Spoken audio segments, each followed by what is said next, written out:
উপর দিয়া একটা ভাবি ময়দানে আসে, সেই এলাকার কবরবাসীদের কবর রাজা 40 দিনের জন্য মাফ করে দেয়।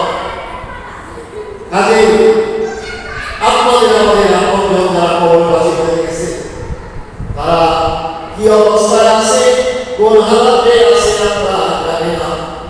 তারা আপনাদেরকে যারা দুনিয়ায় সন্তান রেখে গেছে, এই সন্তানদেরকে লক্ষ্য করে সেই আত্মীয় স্বজন করতেছে, ওই আমার সন্তানেরা আজকে এলাকার ভিতরে হকানি অনেক বাইরেও চলে এসেছে, তোমরা কিভাবে আজকে তার থেকে দূরে চলে আসো, তার কাছে যাও, মামি ময়দানে যাও, খাটিয়ালের সাথে সাক্ষাৎ করো, তাহলে আমাদের কবরটা মাফ করে দেওয়া হবে।